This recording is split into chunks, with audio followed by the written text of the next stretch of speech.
Hey guys, this video is the updated way on how to change Facebook page name using mobile phone. Just follow this step-by-step tutorial. Before we start, don't forget to like and subscribe.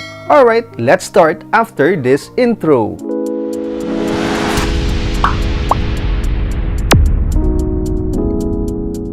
Alright, so let's start. So punta ka na sa iyong Facebook account. Next, i-click mo ang 3 horizontal lines. Next, pindutin ang portion na to to see your pages. And select the page na gusto mo i-change yung name.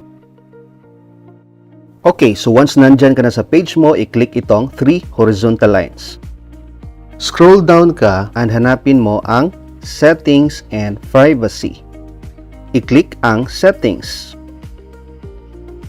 So once you're here, i-click mo to. Page Settings. At itap mo ito para pwede ka na mag-change ng page name. So ayan na. So sinasabi dito, if you change your name on Facebook, you can change it again for 60 days.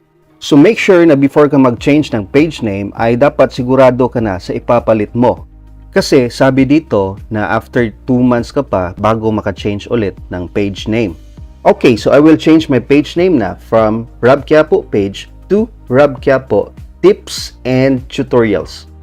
Pero double check mo guys if tama ba yung spelling mo ha, kasi pag mali yan, after 2 months mo pa yan mapalitan. Ayan na, so na-change ko na yung page name guys. So ngayon, i-click mo naman itong Review Change. Pero take note lang guys ha, hindi po lahat ng name is maa-approve kaagad. Okay, so may iba na hindi ma-approve.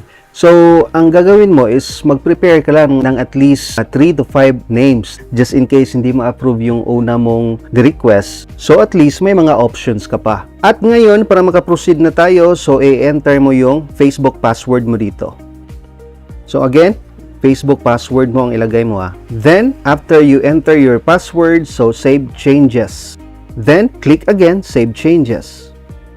Ayan na, so tapos na akong mag-request na to change my page name.